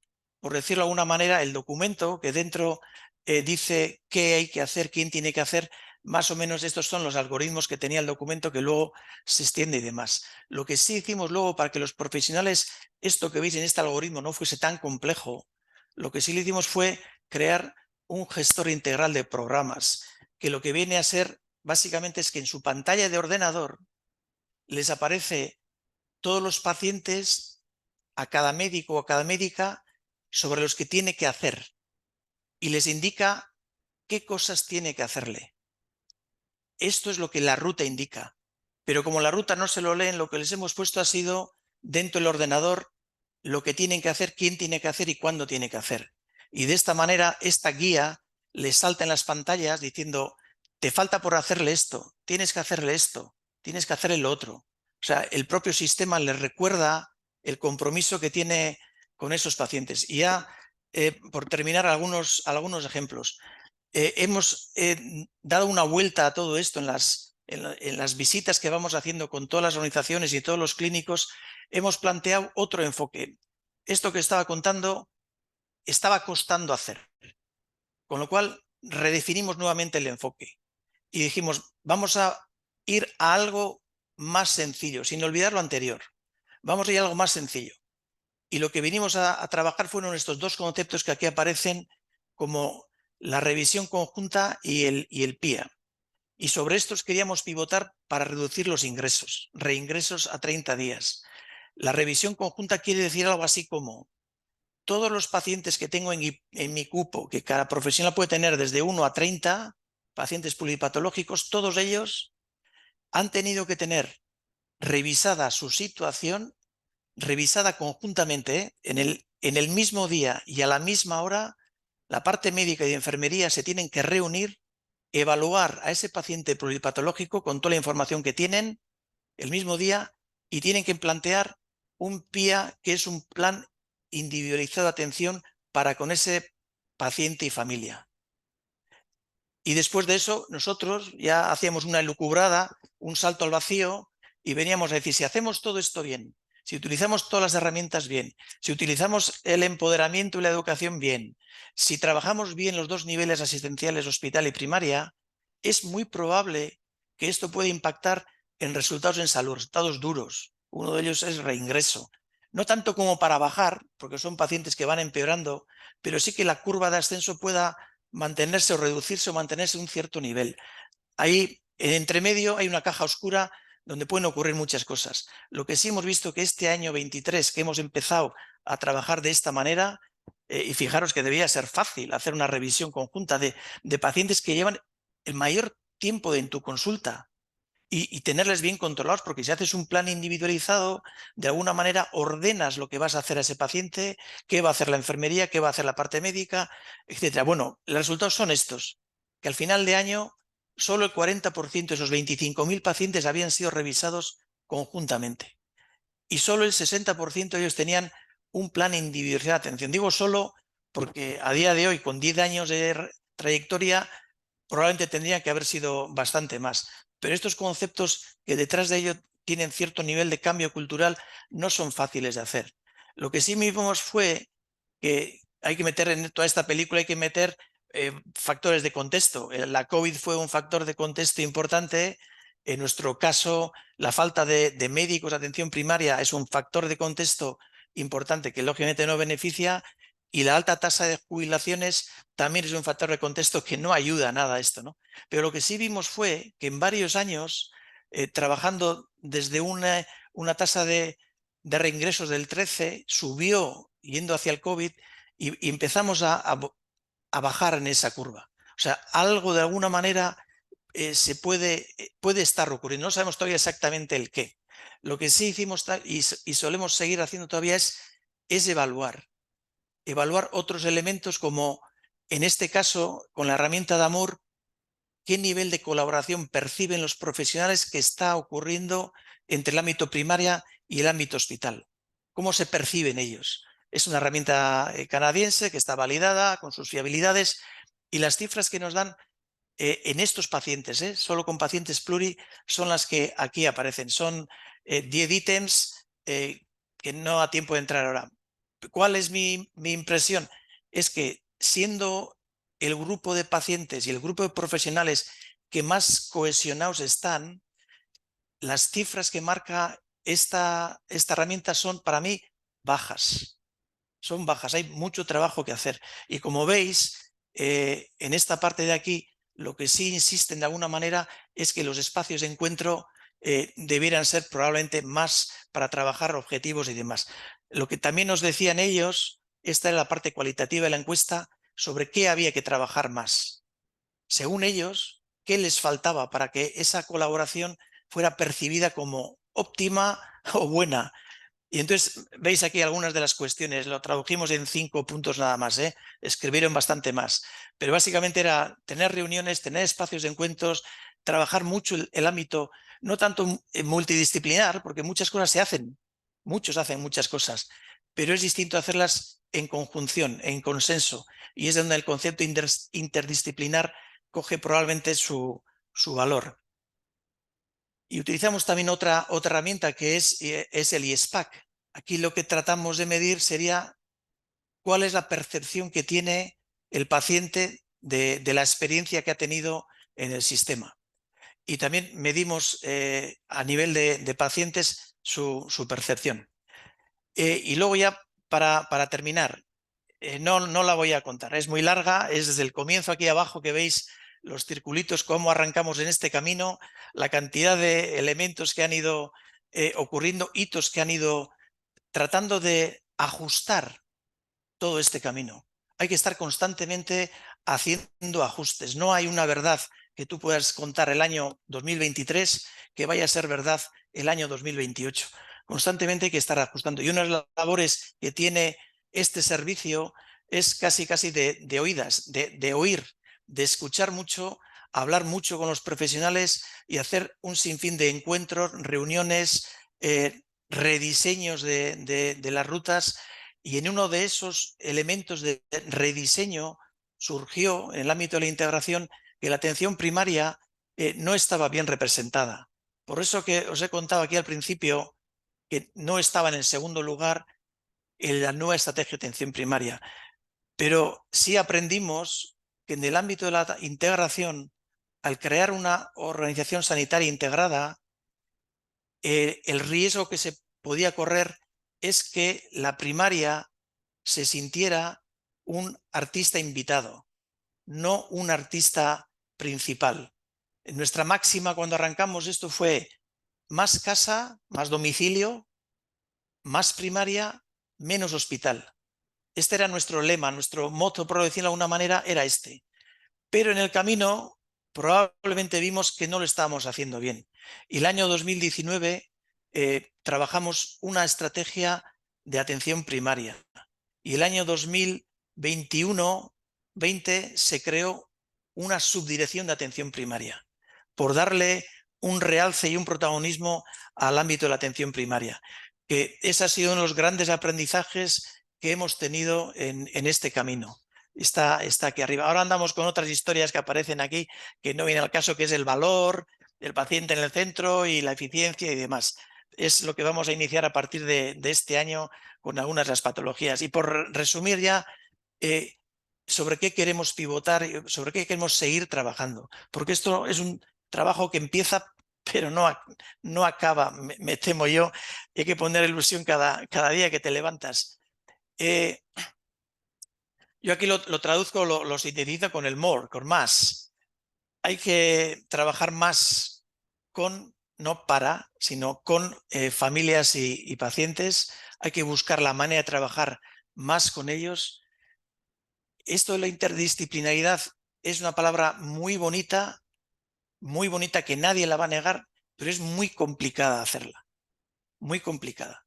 Aquí hay que rebajar muchos egos, buscar muchos espacios de consenso, mucho trabajo en común y trabajar el consenso resta mucha energía, pero es algo inequívoco a la hora de tener que conseguir un éxito. Hay que salir del hospital y la primaria tiene que trabajar más lo que yo llamo las aceras, los barrios. Hay que trabajar más los ayuntamientos. Estamos muy metidos dentro del centro de salud y dentro del hospital. Ese cambio de roles en la primaria va a ser clave. Va a hacer falta nuevos roles. Los roles que al menos aquí tenemos en la primaria son escasos para hacer esto que llamamos o queremos pretender que es la transformación del sistema. Las herramientas tienen que ser ágiles. Hay que poner al caballo delante del carro. Constantemente estamos teniendo ideas, teniendo cosas que llamamos a nuestro departamento de informática y todo son tardanzas. Hay que ser muy ágiles al poner la herramienta, porque si ese tiempo que se pierde en que el clínico no usa la herramienta o si la utiliza y además luego la cambias, error. Nadie te va a utilizar nuevamente esa herramienta. Con lo cual, los departamentos de informática tienen que ponerse las botas o las zapatillas de correr y correr. Otra cosa es que hay que decirles muy bien qué se quiere. Todo no se puede. Hay que seleccionar muy bien.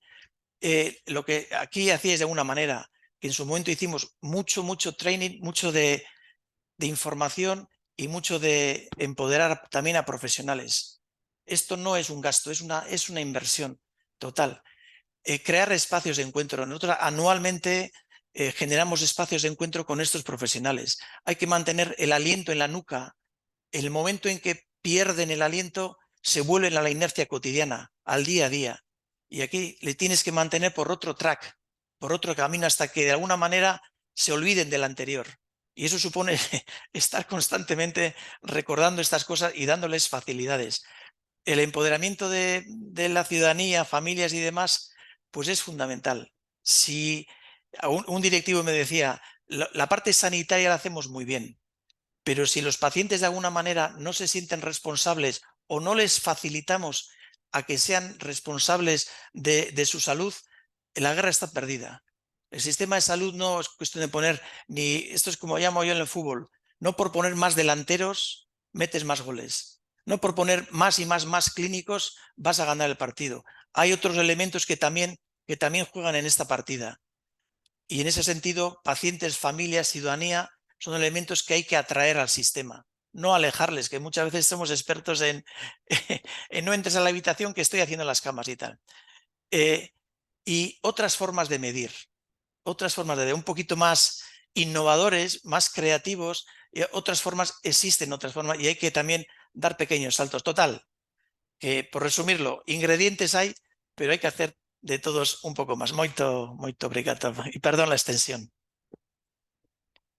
Muito obrigado, foi ótimo também. É verdade, estamos 10 minutos para além da hora, mas foi muito bom esta perspectiva de que está tudo interligado e, acima de tudo, se não apostarmos nos lados, nestes diferentes lados em que temos de trabalhar, acabamos depois por não conseguir ter o objetivo. E o Igor, e não só, o João e o Hugo também mostraram muito bem de que isto tem várias perspectivas de análise, isto tem que ser integrado para que depois não seja apenas uma questão de reduzir custos ou uma questão de gestão da doença, mas se transforme numa capacitação da população para termos resultados cada vez melhores. Eu penso que há um potencial muito grande nesta ferramenta. Obviamente que há coisas que podem ser melhoradas, mas isto também, cada um de nós, com a nossa prática e com os hábitos e o próprio sistema vai melhorando. E, portanto, acho que faz todo sentido. Eu não sei, professor Adelaide, se temos algum tempo para perguntas ou temos mesmo que desligar. Aqui é mais o vosso espaço. Não sei, olha, eu disse que iria ver as perguntas, mas não tive a ver as perguntas. Eu acho que o que a gente pode fazer é só ver talvez uma pergunta, duas perguntas que as pessoas queiram fazer, só para não fechar às perguntas. Claro. Eu penso o doutor Gustavo. Então, se calhar eu posso fazer aqui duas perguntas que resumem um bocadinho destas realidades e pedir que sejam sucintos os três, que têm a ver com de que forma é que nós podemos transformar esta estratificação pelo risco em algo que seja positivo para as pessoas. Não é só esta questão de reduzir a necessidade de ir às urgências ou de ter cuidados prolongados e, portanto, ter melhor qualidade de vida quando estamos doentes, mas como é que nós transformamos isto em garantir que as pessoas têm ferramentas para ficarem menos doentes, ou seja, têm menos pessoas a chegar aos níveis de utilização muito altos e altos. E de que forma nós podemos... Acho que é aqui o principal foco destas perguntas é como transformar isto de olhar para a doença para uma coisa de promoção da saúde. Então, se calhar começamos pela ordem, o Hugo, depois o João e depois o Igor. Acho que tem aqui um dos comentários que foi feito aqui neste chat, a segmentação e estratificação, aparecem conceitos negativos, ou seja, eu percebo, ou seja, não há nenhum sistema de classificação de doentes perfeito, não é? E aqui a ideia desta segmentação e depois posteriormente esta estratificação é realmente conhecer a doença e a saúde de uma população, ou seja, nós estamos sempre a falar em doença, mas realmente quando segmentamos ou quando estratificamos, apanhamos os dois lados, não é? Se temos uma população saudável, vamos estratificar e segmentar uma população também ela saudável. Portanto, aqui a ideia, pegando nesta segmentação e estratificação, é realmente identificar a multimorbilidade dos doentes de uma região. Vamos imaginar que temos 1000 doentes pesados, aquele altamente consumidores de recursos. Mas para chegarmos à pessoa, para fazermos a tal integração micro, é preciso depois ir baixando, ou seja, onde é que estão estas pessoas altamente consumidoras de recursos? Quais é que são os centros de saúde? Dentro dos centros de saúde, quais é que são as unidades funcionais? Portanto, passamos de 1000, se calhar, para 200. E quais é que são os médicos que têm doentes mais pesados? Porque, se calhar, começamos numa ideia, numa segmentação, numa estratificação de população muito mais abrangente, mas depois, se cada médico identificar, como estava o exemplo do País Basco, no próprio processo clínico, não estarem os 1000 doentes altamente pesados, mas estão aqueles 5, 6 ou 10 do médico X. Portanto, e aqui a atenção é muito mais fina. Portanto, eu percebo o comentário aqui no chat da segmentação e estratificação serem, teoricamente, conceitos algo negativos, mas nós temos que agrupar as pessoas por alguma coisa, não é? E aquilo que normalmente se faz é agrupar pela multimorbilidade. Agora, quando vamos à gestão de caso, aí é particularmente ao médico A, B ou C que conhece, obviamente, os seus doentes. Portanto, mas é mais fácil, na minha ótica, termos uma visão mais global, mais transversal, de uma multimorbilidade para que possamos atuar de forma mais fina. E se o médico tem uma lista de doentes mais saudáveis, portanto, não a doença, mas mais a saúde, claro que o tipo de intervenção está mais ligado à saúde pública, como o Gustavo estava a dizer, e não tanto a uma intervenção mais premente para aquela população. Portanto, eu percebo estes conceitos, não são fáceis, mas eu acho que nós temos que ter realmente uma visão mais de helicóptero, para depois começando a funilar e depois distribuir, entre aspas, estes doentes mais pesados por aqueles médicos que são responsáveis pela gestão da saúde desses mesmos doentes. Muito bem, obrigado. João, queres dar aqui um input? Eu, se tivesse tempo, contava uma história, mas não vou contar. Muito resumidamente e indo muito direto às perguntas. Eu, se não souber o que é a doença, eu não consigo promover a saúde. Portanto, eu preciso saber onde é que hoje a minha população está em termos de doença, para depois realmente perceber onde é que se falhou nos últimos 30, 40, 50 anos, para começar a poder planear os próximos 20 ou 30, e já é ambicioso. Portanto, sabendo onde é que hoje nós estamos, conseguimos introduzir as medidas de promoção da saúde, e não só no foco da doença. E por isso é que eu acho que é preciso perceber que esta ferramenta pode ser útil, ou estas ferramentas de estratificação pelo risco podem ser úteis nestes níveis todos. Desde logo saber uma população que problemas é que tem, integrar isso com os determinantes em saúde e o que é que determina que aquelas pessoas tenham esta doença, para então depois intervir. E dentro do nível do, ok, hoje estas pessoas têm estas doenças, portanto eu já não consigo evitar aquilo que já existe, só sabendo isso é que nós conseguimos tratar adequadamente, evitar que piorem mais do que seria possível e, portanto, tentar manter aquilo que existe, mesmo assim, dentro do melhor. E, portanto, é este passo que eu acho que é útil para a pessoa no dia-a-dia, para o médico no dia-a-dia, para o utente no dia-a-dia, para a família no dia-a-dia.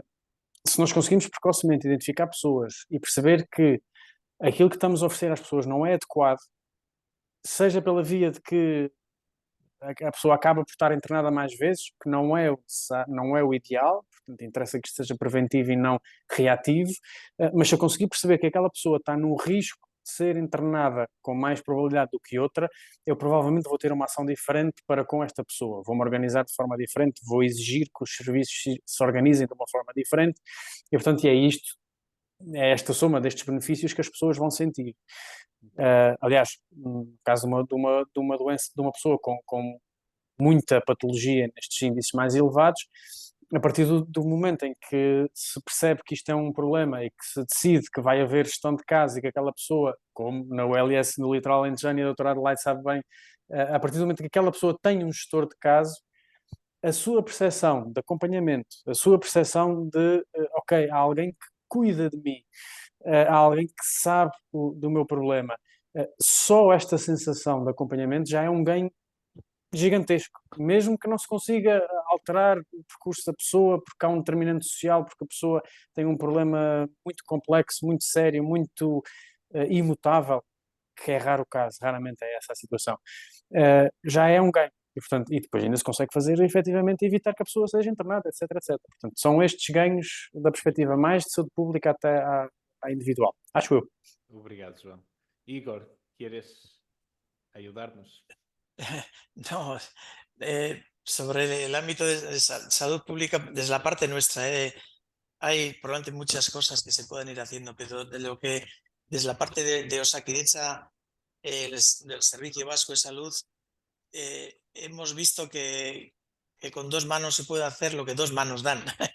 no se puede hacer mucho más. Y lo que sí hemos visto que en este ámbito de la nueva estrategia de atención primaria hemos captado más profesionales para trabajar ámbito comunitario y todo el ámbito de la promoción. En ese sentido hemos podido contratar un número de enfermeras comunitarias que van a trabajar junto con el Departamento de Salud todo el espacio de la salud pública y el ámbito con los ayuntamientos y demás.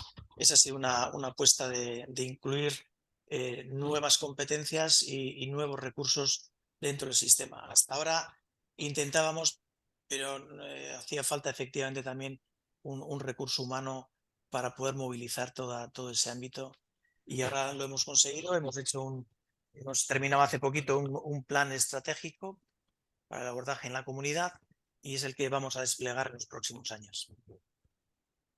Muito bem. Muito obrigado. De facto, esta ferramenta tem este potencial. Acho que é depende muito da maneira como nós queremos utilizar e como as pessoas que vão gerir as instituições também os querem utilizar, mas acho que cada vez mais este foco na promoção da saúde será muito importante. Professora Adelaide, muito obrigado pelo convite. Foi um prazer estar aqui. Obrigado aos três, o Hugo já fugiu, mas ao João e ao Igor. Foi muito bom conversar convosco e a todos que estiveram a assistir. Da minha parte, está tudo feito. Obrigado. Muito obrigada. Foi de facto, estou muito satisfeita. Acho que foi um webinar muito bom. E espero que esta também seja a opinião dos nossos ouvintes. Queria-vos aproveitar e vou pedir ao Miguel, se está aí, para nos pôr aqui o próximo webinar, que é no dia 12 de abril, e não deixar de vos passar a mensagem e de vos convidar para o nosso encontro de integração de cuidados que se realizará em outubro em Coimbra, juntamente com o apoio da ULS de Coimbra. Trabalhamos sempre com uma instituição local. Este ano vai ser com a ULS Coimbra e estamos neste momento a fazer o programa e contamos convosco também no dia 12, nos outros que vamos fazer e em outubro. Muito obrigada a todos. Muito obrigada, Igor, muito obrigada. Yasmin, muito obrigada. Obrigada, doutor Gustavo, obrigada, doutor João Sarmento, obrigada, doutor Hugo, muito obrigada a todos que estiveram connosco hoje. Muito obrigada. Vamos continuar. Muito obrigada.